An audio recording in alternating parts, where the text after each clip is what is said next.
Plusieurs lignes de la parole mènent à une seule ligne, celle de la vérité éternelle.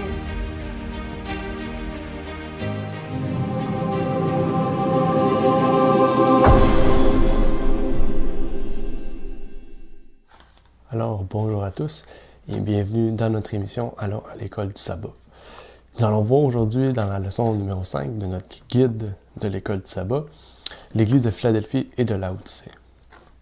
Nous allons pas voir en détail ces deux églises-là, mais nous allons pouvoir voir quels sont leurs états et pourquoi ces églises-là sont les églises de Dieu, puisqu'il ne faut pas oublier que les 7 églises forment les églises de Dieu à travers les époques. Et nous allons voir aussi une des raisons principales du pourquoi Philadelphie se retrouve dans 2 leçons et pourquoi donc Philadelphie est une église spéciale dans l'Apocalypse. Je vous souhaite donc bonne étude et bonne écoute au cours de cette leçon.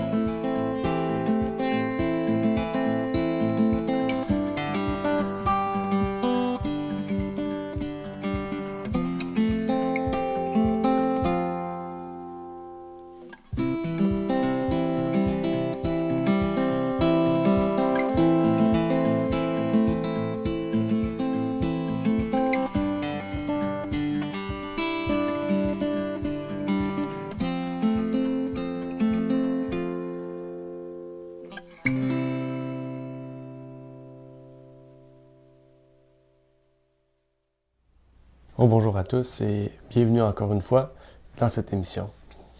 Aujourd'hui, nous allons voir donc l'église de Philadelphie et de Laodicée. Nous allons donc conclure sur les 7 églises, ce que nous faisons depuis la leçon numéro 2, pour entamer par la suite le chapitre 4 et le chapitre 5 de ce livre de l'Apocalypse. Ce livre que plusieurs aiment, que plusieurs peuvent détester, que plusieurs croient qu'il est scellé, que plusieurs d'autres affirment d'autres points sur ce livre-là, mais nous allons pouvoir l'ouvrir, l'étudier et le comprendre tel qu'il est défini et tel qu'il est écrit dans Apocalypse 1, Révélation de Jésus-Christ.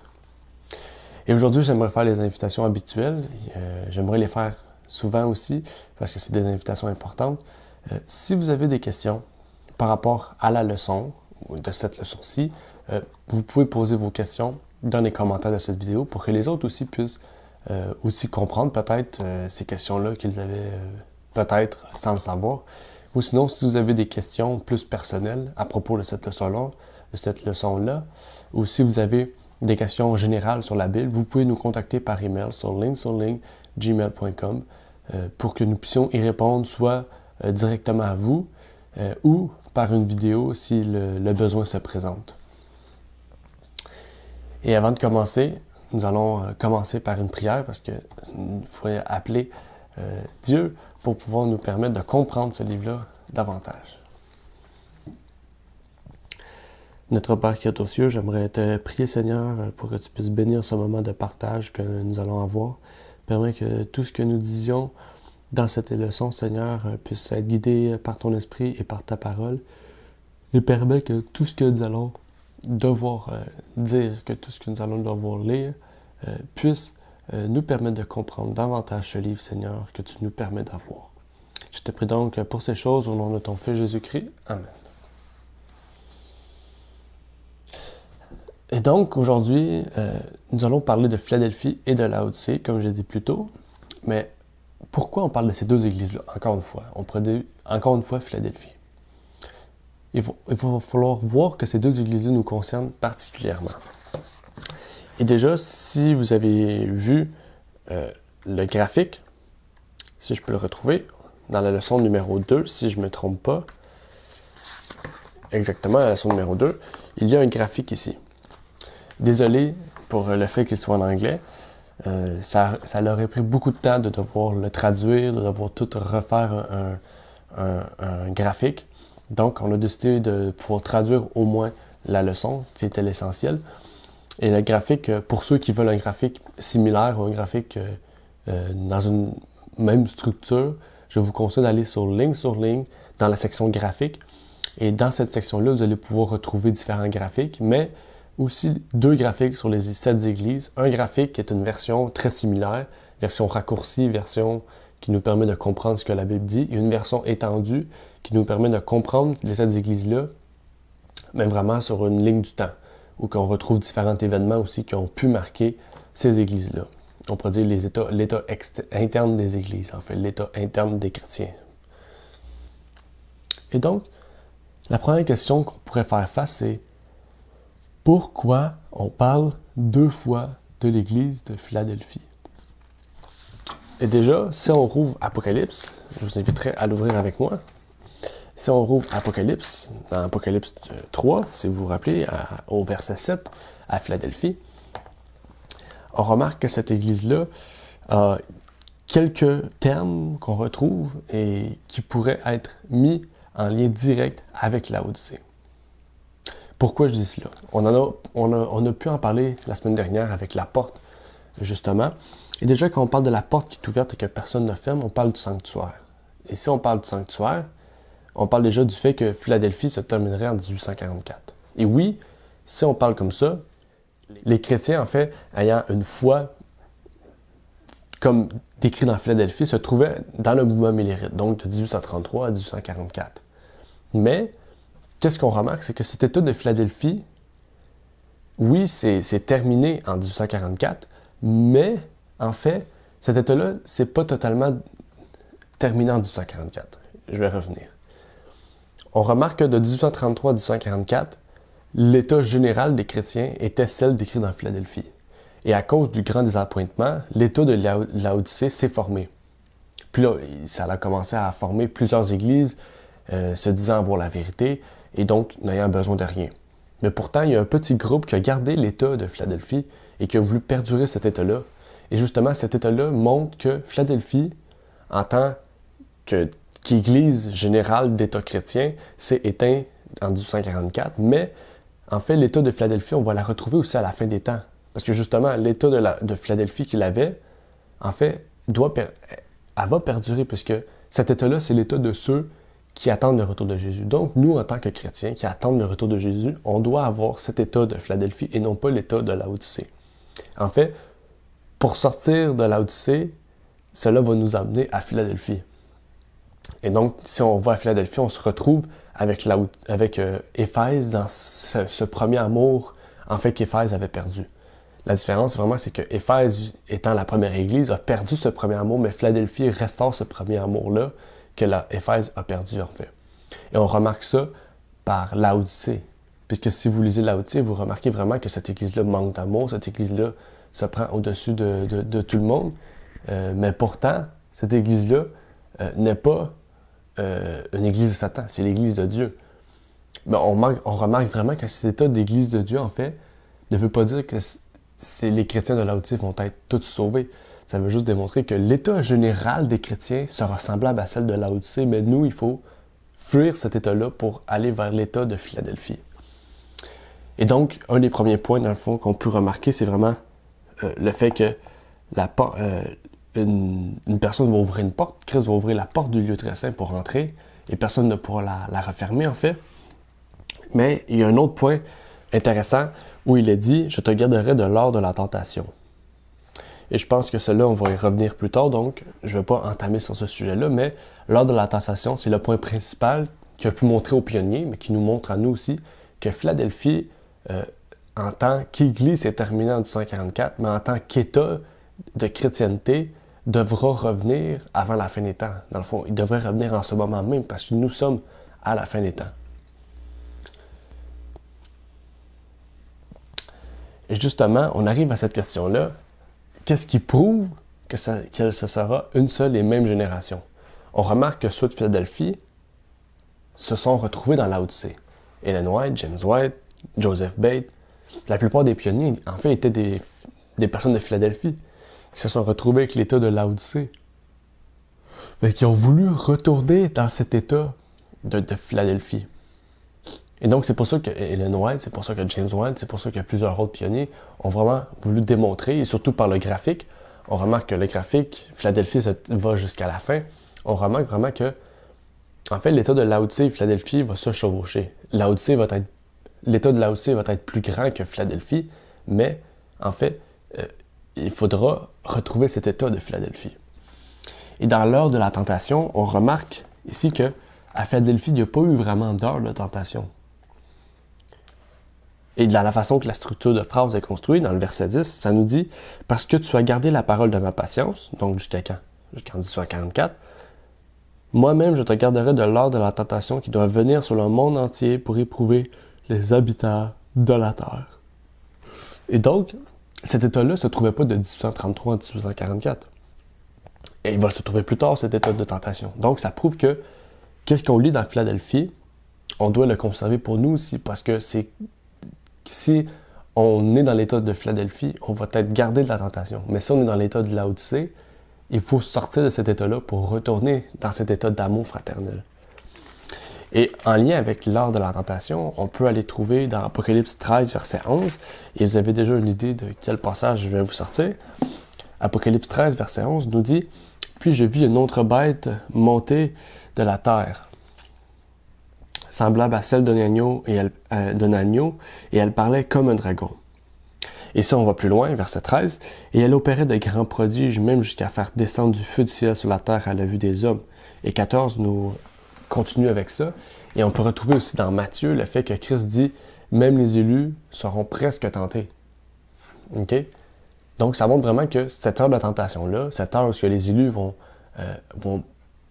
presque succomber, sans pourtant être succombés, puisque Christ a dit « Je vous garderai de l'heure de la tentation », en fait, on remarque que cette heure de tentation-là, ce sera celle que la deuxième bête, ce sera celle que la bête à deux cornes, ce sera celle qu'on appelle aussi sous le nom du protestantisme apostat, dirigé par les États-Unis d'Amérique, en fait, va former, va construire, va faire en sorte que tous, par ces prodiges-là, puissent retourner à la bête. Nous, on sera gardés de cette heure de tentation. Je dis nous, mais ça peut être vous aussi. Ça peut être tous eux qui veulent y adhérer justement à cet état de Philadelphie-là. Parce que cet état-là touche tous les chrétiens, en fait. Donc, c'est tous les chrétiens qui sont ouverts à être gardés par cette tentation-là qui doit venir. Sauf qu'il faut être comme ceux de Philadelphie. Et il ne faut pas oublier, l'état de Laodicée, c'est ouvert. Et quand l'état de Laodicée s'est ouvert, les vérités se sont formées sous Laodicée. Donc, il faut accepter les vérités de Laodicée. Les vérités de Laodicée, que ce soit sur le sabbat, l'immortalité de l'âme. La non-immortalité de l'âme, en fait. Désolé. La non-immortalité de l'âme, que ce soit sur le sanctuaire, ces vérités-là, il faut les accepter. Mais il faut garder ces vérités-là et non pas être comme les Laodiciens, mais être comme des gens de Philadelphie. Mais qu'on soit comme des gens de Philadelphie, en fait, c'est là qu'on va vraiment comprendre la justification par la foi de 1888. Si on comprend bien cette justification-là, on pourra retrouver notre premier amour, on pourra retourner à l'état de Philadelphie. Et là, on pourrait citer l'Église adventiste qui, en fait, n'a jamais accepté ce point de vue-là, en fait, ce point de véritable, de biblique sur la justification par la foi.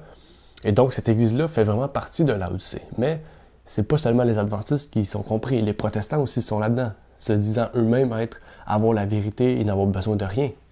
Et les adventistes sont là-dedans aussi. Et nous, on ne doit pas faire l'erreur de dire « je suis dans la vérité, je n'ai besoin de rien ». Oui, nous avons la vérité, mais la vérité, c'est pas nous qui l'avons, c'est Christ qui nous l'a donnée, comme Christ peut la donner à toute personne. Donc, il faut se dire que, en tant qu'adventistes historiques, nous avons peut-être plus de lumière que d'autres peuples, mais ces lumières-là, il ne faut pas s'enorgueillir parce qu'on va terminer comme les Juifs l'étaient auparavant. Et ce qui est intéressant déjà, c'est qu'on remarque que Laodicée a des reproches. Pourtant, si Laodicée a des reproches, et que l'Église finale doit être l'Église triomphante, c'est-à-dire l'Église sans reproche. En fait, parce que l'Église triomphante, c'est l'Église qui triomphe sur le péché, qui triomphe surtout pour attendre Jésus-Christ. Comment l'Église peut être triomphante si elle a des reproches? Et c'est là qu'on remarque que Philadelphie n'a pas de reproches. Donc en fait, l'Église de la Laodicée peut être l'Église militante, mais l'Église triomphante sera celle qui se formera sous l'état de l'Église de Philadelphie. L'état de Philadelphie, les Philadelphiens, on peut l'appeler comme ça, les Philadelphiens, en fait, seront ceux qui mèneront les chrétiens à l'Église triomphante. Et je vous encouragerai à lire les chapitres sur Ellen White à propos de l'Église triomphante et militante. Et vraiment, quand elle parle, on remarque vraiment l'état de Philadelphie dans ces églises-là, en fait. Et on remarque déjà que pour retourner à cet état de Philadelphie, il faut s'en sortir. Il y a 3 moyens de s'en sortir. En fait, il faut accepter ces 3 moyens-là pour sortir de nos 5 problèmes en tant que Laodicéen. Il faut acheter de Christ l'or pur. Il faut acheter le vêtement blanc et le collyre. Et là, il va falloir parler de ces 3 choses-là, justement. Le vêtement blanc, vous avez déjà une idée, on en a déjà parlé auparavant, en fait, du vêtement blanc. Le vêtement blanc symbolise la justice de Christ. Et on peut retrouver ça dans Apocalypse 19, quand on dit que les saints revêtiront le vêtement blanc de fin lin, qui est en fait la justice des saints. Donc la justice des saints, c'est la justice de Christ. Christ leur permet d'avoir sa justice pour le jugement.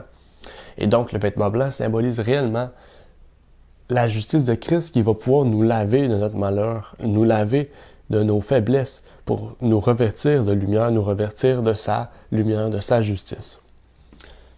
Et justement, par ces 3 choses-là, en revêtant l'or, en revêtant le vêtement blanc, en revêtant le collyre, on peut retrouver cette Église triomphante. Et en fait, Sœur White l'exprime justement. J'ai un texte avec moi. Elle le dit dans Conseil à l'Église à la page 194. Le Seigneur veut que nous nous réunissions dans sa maison pour y cultiver les attributs de l'amour parfait. C'est ainsi que les habitants de la terre seront préparés pour les demeures que le Christ est allé édifier au ciel pour tous ceux qui l'aiment. Donc cette Église triomphante-là va retrouver cet amour parfait, cet amour agapé, ce premier amour que Éphèse avait dispersé. Et en fait, ce premier amour que Éphèse avait dissipé, en fait, on va la retrouver dans quelle Église? Laodicée. Oui, on va la retrouver sous Laodicée, mais en revêtant l'or, en revêtant le collyre et en revêtant le vêtement blanc, en fait, on ne retrouve plus l'état de Laodicée, on retrouve l'état de Philadelphie. Donc, qu'est-ce qu'il faut comprendre? C'est que vraiment, ces 2 églises-là se chevauchent ensemble. On voit les 2 églises, les 2 états des chrétiens. On voit que c'est 2 églises de Dieu. OK? Ces 2 églises, en fait, ces 2 personnes, ces 2 types de personnes qu'on va trouver dans la chrétienté. On retrouve des Philadelphiens, on retrouve des Laodiciens. Nous, de quel côté il faut être? Il faut être bien sûr de Philadelphie pour retrouver cet amour parfait. Et par cet amour parfait, il y a plein de choses à citer. Déjà, il faut que l'œuvre soit organisée. Si l'œuvre est organisée, l'amour va pouvoir mieux régner dans cette organisation de l'œuvre. Et déjà, parce qu'il ne faut pas oublier, par une organisation, il faut que chaque frère et sœur, chaque dirigeant, chaque pasteur, ancien ou diacre, se parlent entre eux pour arriver à un point d'unité dans la vérité. Et on voit vraiment que c'est des choses qui se passent partout dans le monde. Et j'encouragerais justement tous les pays qui n'ont peut-être pas encore commencé à opter pour ça, de faire de même. Et le Canada aimerait s'y mettre pour cette année, justement, avant juin, pour pouvoir entamer cette œuvre d'organisation, commencer à parler avec tous les chrétiens du Canada, on parle français bien sûr, du Canada français, pour pouvoir amener l'œuvre à être organisée, pour que tous et chacun puissent être unis dans la vérité, et que justement, cette œuvre d'inorganisation qui se fait appeler Babylone ne puisse pas nous atteindre non plus. Et donc, cet amour-là, justement, cette organisation-là, tout le travail que les chrétiens veulent faire en fait sur eux-mêmes, va nous amener à cet amour fraternel, va nous amener à mettre de côté nos différends. Et ça, c'est intéressant. Nos différends, nos querelles, pour former un dans la vérité, dans l'attente du retour de Christ. Philadelphie, c'est exactement ça qui s'est passé. Chaque dénomination, chaque confession religieuse se sont mis ensemble pour attendre Jésus-Christ. Ils ont mis de côté leurs différends. Chacun avait leurs différends, en fait. Ils ont mis de côté leurs différends pour attendre Jésus-Christ. C'est comme ça que l'Église adventiste s'est fondée aussi. Elle s'est fondée sur différentes confessions qui se sont mis dans l'unité pour former la vérité, pour former l'Israël moderne, en fait. Et quand on parle de différents, on parle vraiment aussi, ça peut être de différents religieux, en fait, de différents problèmes spirituels. Des problèmes vraiment que, comme l'on a dit, des problèmes de Bible, on pourrait dire des problèmes qu'on retrouve dans la Bible, que nous et chacun, on a une conception différente de ce que certains versets peuvent dire, qui ne sont pas essentiels. Donc, ces idées-là non essentielles, il vaut mieux les mettre de côté, s'unir sur les principes de base chrétiens, que l'on connaît sur les principes fondamentaux de 1889. C'est par ces principes-là qu'on pourra régir cette vérité, régir cette organisation et revenir à cet amour fraternel. Mais il faut délaisser nos différends, nos querelles. Et ça ne veut pas dire que ces différends-là, il faut les supprimer. Ils peuvent être présents, mais il ne faut pas chercher à mettre en jeu toute l'œuvre pour ces différends-là, en fait. Il vaut mieux mettre ces différends-là de côté, s'unir dans la vérité, surtout sur les principes de 1889, sur le Père et le Fils par rapport au sanctuaire, au sabbat, à la non-immortalité de l'âme, au retour de Jésus, etc., etc., pour nous former un seul peuple. Et justement, tantôt, on a parlé un peu de l'Église adventiste qui avait cet état-là de tiédeur, en fait. Et ça, c'est un problème qu'on retrouve aujourd'hui. En fait, chaque Église représente un état de chrétienté. Mais chaque Église ne représente pas une confession religieuse. Et l'Église du Dieu vivant, eux, représentent chaque Église à travers les époques. C'est déjà un bon travail, mais chaque Église, à travers les époques, représente une confession. Donc, c'est problématique, en fait, de penser comme ça. Et l'Église adventiste pense comme ça seulement pour l'Église de Laodicée. L'Église adventiste s'identifie comme l'Église de Laodicée. Et donc, on pourrait dire que c'est pas vraiment bien parce que, en fait, l'Église de Laodicée, c'est une des pires états. Justement, c'est l'état qu'on retrouve dans Timothée qui dit qu'ils vont se dire être fervents, mais ils ne seront pas vraiment ferveurs dans leur chrétienté. Et vraiment, on retrouve ces problèmes-là à travers l'Église adventiste. Et qu'est-ce qu'il faut comprendre, c'est que non, l'Église adventiste ne représente pas l'Église de Laodicée. Mais l'Église adventiste fait partie de cet état de chrétienté qu'on retrouve dans Laodicée. C'est ça la différence. Okay? Quand on lit Laodicée, il ne faut pas dire Laodicée adventiste. Il faut dire Laodicée, l'état des chrétiens qu'on retrouve en majorité aujourd'hui, dont l'Église adventiste fait partie. C'est comme ça qu'il faut comprendre. Et dans le fond, c'est un problème qu'on retrouve beaucoup chez les adventistes. Et qu'est-ce qu'il faut comprendre aussi, c'est que on retrouve nulle part, en fait, dans l'esprit de prophétie, dans les pionniers, une identification de Laodicée comme étant l'Église adventiste. On retrouve des identifications comme étant l'Église adventiste faisant partie de l'État tel que décrit dans Laodicée, mais pas Laodicée étant une seule Église. En fait, qu'est-ce qu'on remarque, c'est que Laodicée est vraiment un état de légalisme. Okay? Et on retrouve ça beaucoup chez les chrétiens. C'est pas seulement du légalisme, mais ça peut être aussi le fait de se dire être dans la vérité, n'avoir besoin de rien. Et aujourd'hui, l'Église fait de même. Elle ne se repent pas d'avoir refusé la véritable justification par la foi. La véritable justification par la foi, en fait, intègre aussi le fait de reconnaître Dieu comme étant le Père et Jésus-Christ étant le Fils de Dieu, le seul engendré de Dieu. Mais tous ceux qui veulent avoir cet amour pour le Christ, nous vous conseillons de lire le livre « La justice du Christ » écrit par E.J. Waggoner. Ce livre-là, justement, a été écrit en lien direct avec la conférence de Minneapolis de 1888. Donc, on vous encourage à lire ce livre-là, qui est un petit livre de à peu près 60 à 100 pages. Et donc, j'espère qu'il pourra vous être utile dans votre travail chrétien. Et donc, il y a des questions que j'aimerais vous poser à vous personnellement. Pas des questions par rapport à l'étude, des questions vraiment personnelles à vous. Est-ce que vous voulez laisser entrer Jésus-Christ dans votre vie? Est-ce que vous voulez retrouver cet état de Philadelphie? Cet état d'amour fraternel entre frères et sœurs? Cet état d'unité dans la vérité? Cet état où que tous et chacun, frères et sœurs, qui ont la même foi que nous, qui se disent adventistes historiques, étant sur les mêmes principes, que nous puissions nous unir dans cette vérité-là, à être organisés dans l'œuvre pour terminer justement l'œuvre du retour de Jésus-Christ. Et justement, quand on remarque ces choses-là, on remarque que dans les pionniers, il y avait quelques, on pourrait dire, journaux qui s'appelaient Herald. Et Herald, c'est héros. Mais c'est quoi un héros de la foi? Un héros de la foi, ça finit pas par un S. C'est pas un héros comme étant un super-héros, comme les grands super-héros que les païens ont pu former.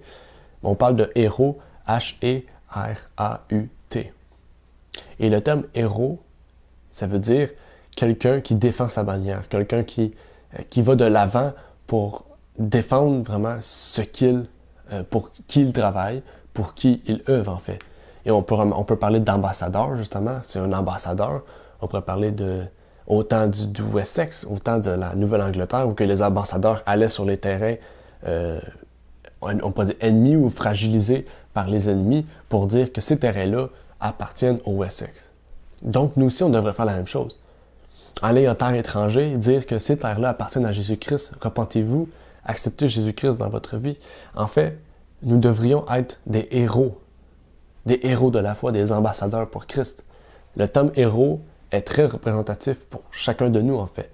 On peut le prendre vraiment dans le sens du terme littéral, mais dans le sens du terme spirituel, vraiment, le héros, c'est celui vraiment qui porte l'Évangile comme étant ambassadeur pour Christ.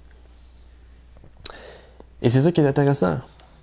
Philadelphie, c'est vraiment l'État qu'il faut retourner. Et Lao-Tse nous montre aussi un point de sortie. Jésus se tient à la porte, il frappe. Est-ce que vous voulez souper avec lui? Vous voulez le laisser entrer pour qu'il mange avec vous? Et donc la question aussi que j'aimerais vous poser, c'est comment Christ peut souper avec nous? Est-ce qu'il va venir déguster notre repas avec nous chaque souper, chaque dîner? Peut-être qu'il y a une façon de penser plus dans un sens spirituel, dans un sens symbolique de ce souper avec nous. En fait, quand on laisse entrer Christ dans notre maison, quand Christ cogne, il frappe à notre porte, il frappe à la porte du cœur pour rentrer dans notre cœur. Et quand il entre dans notre cœur, oui, il vient souper, il vient manger nos péchés, il vient prendre nos péchés, il les mange. Pourquoi? Pour enlever cet état de pécheur. Puisque Christ a déjà vécu sur la croix. Mais pour nous montrer son amour pour nous, il vient en nous pour nous enlever nos péchés. Puis il mange à notre table, même si cette table est sale, même si cette table a des repas qui ne sont peut-être pas bons, même si cette table a plein d'insectes, Christ vient manger parce qu'il sait que nous sommes des pécheurs, il sait que nous sommes sales, mais justement il va nous revêtir de sa justice. Donc il faut le laisser entrer pour qu'il puisse faire son travail en nous. Il veut en fait non seulement faire toutes ces choses-là, mais pouvoir manger à notre table et donc aussi partager nos épreuves. Quelqu'un qui vient à ta table, il vient partager un repas avec toi. Donc Christ veut partager nos épreuves avec nous, mais il veut aussi partager nos victoires. Christ n'est pas seulement pour prendre nos péchés, mais il est content avec nous, il est heureux avec nous de pouvoir voir que vraiment son enfant fait des efforts, son enfant voit des résultats. Et c'est Christ qui nous permet d'avoir ces résultats-là, en fait. Donc, il faut comprendre que quand on prie Dieu et que Dieu exauce ce que nous lui avons demandé, selon ses désirs, bien, Christ est là avec nous et il voit vraiment les résultats. Il est content de voir des résultats dans notre vie. Mais justement, il frappe à notre cœur. Mais il ne peut pas aller plus loin. Tant qu'on ne lui ouvre pas la porte, il ne peut pas aller plus loin. Donc, c'est de notre devoir de dire oui, je veux accepter Christ dans ma vie. Je veux accepter Christ dans mon cœur. Et ça me fait penser, je ne vais pas entamer le sujet, mais ça me fait penser au repas de noces, en fait. Si vous vous rappelez dans les 10 Vierges. Ça me fait penser à cette chose-là. Et à tous ceux qui veulent accepter le Christ dans leur vie, voici ce que dit la Bible à ceux qui acceptent son appel et se repentent de leurs fautes. Est-ce que vous connaissez une des récompenses qu'il aura à ceux qui accepteront Christ dans leur vie? Je vous laisse quelques instants pour réfléchir. Est-ce que vous savez quelle récompense Christ va donner à ceux qui l'accepteront dans sa vie? Quelle récompense sera à ceux qui vont ouvrir la porte de leur cœur à Jésus-Christ qui frappe peut-être chaque jour, peut-être à chaque minute, à chaque seconde, à chaque heure, à chaque semaine, à chaque mois, à chaque année? Qu'est-ce que va être la récompense de ceux-là? En fait, si vous avez bien fait les écoles du sabbat, vous pourrez répondre très facilement. Dans Apocalypse 2, verset 7, on retrouve l'arbre de vie. Il va pouvoir manger de l'arbre de vie. Apocalypse 2, verset 10, il pourra recevoir cette couronne de vie. Apocalypse 2, verset 17, il va pouvoir avoir et manger cette manne cachée. Il va pouvoir recevoir ce caillou blanc avec son nouveau nom. Apocalypse 2, 26, il recevra la puissance sur les nations avec la verge de fer que Christ va lui donner. Apocalypse 3, verset 5, il sera vêtu de blanc. Apocalypse 3, verset 12, il sera une colonne dans le temple. Et vous vous rappelez, il va mettre le nom de Dieu, le nom de sa ville, dans notre cœur, et aussi le nouveau nom de Christ. Et dans Apocalypse 3, verset 21, Apocalypse 3, verset 21, qui est la dernière récompense, il sera assis sur le trône de Christ. Et donc, ça pourrait vraiment conclure sur les églises, et je trouve que ça conclut bien sur les églises. Parce que les églises, c'est vraiment... Chaque État est différent. Chaque État représente une époque. Oui, Philadelphie représente l'époque des Millérites. Oui, Philadelphie représente l'État des Millérites. Oui, Laodicée représente l'État des chrétiens d'aujourd'hui. Mais on remarque que ces États-là, en fait, on peut les retrouver partout chez les chrétiens. On peut retrouver l'État d'Éphèse chez les chrétiens. On peut retrouver l'État d'Éphèse des personnes qui étaient zélés pour la vérité, qui étaient des Philadelphiens, qui ont décidé de chuter et de tomber dans Laodicée. On peut trouver des Sardes, et de Sardes, des gens froids, qui avaient aucune réflexion religieuse, en fait, aucune foi, vont dans Laodicée. Ou des gens de Sardes qui vont dans Philadelphie. On peut retrouver ces États-là partout, mais il faut comprendre vraiment que ces États-là, aussi, on les retrouve aujourd'hui, mais ces récompenses, ces reproches-là, ils nous touchent particulièrement aussi. Et plus particulièrement Philadelphie et Laodicée, qu'on va retrouver jusqu'à la fin.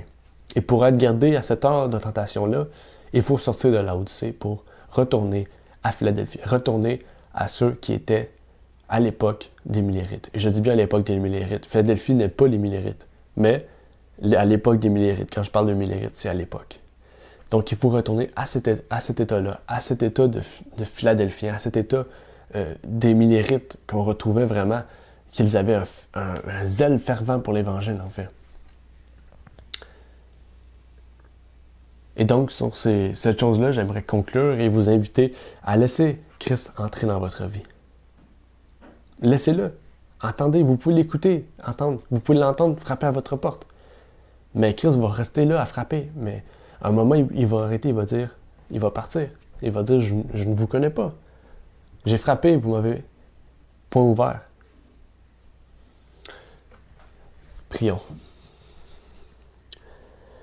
Notre Père qui est aux cieux, j'aimerais te prier, Seigneur, pour que tu puisses bénir ce moment de partage que nous avons, Seigneur. Permets que tous ceux qui ont pu écouter ce partage puissent se rendre compte de leur état, Seigneur, et qu'ils puissent retourner dans cet état de Philadelphie. Ou qu'ils puissent aller vers cet état de Philadelphie. Puisses-tu nous donner la force, le courage, la sagesse, pour que nous puissions justement délaisser ces penchants-là, délaisser ces choses que nous avons entre frères et sœurs, Seigneur, ces querelles, pour que nous puissions nous unir dans la vérité, Seigneur, que nous puissions former cette organisation que tu veux finir. Car c'est par cette organisation-là que nous pourrons terminer l'œuvre sur cette terre, afin que toutes les prophéties s'accomplissent et que le temps soit vraiment difficile, Seigneur. Je te prie donc pour chaque personne de pouvoir toucher leur cœur, de pouvoir leur permettre qu'ils ouvrent leur cœur à ta parole. Et je te les remets entre tes mains, Seigneur, au nom de ton Fils Jésus-Christ. Amen. Merci d'avoir écouté cette vidéo. Pour plus de contenu, abonnez-vous sur notre site Internet. Il est également possible pour vous de nous suivre sur notre page Facebook et de nous contacter par email.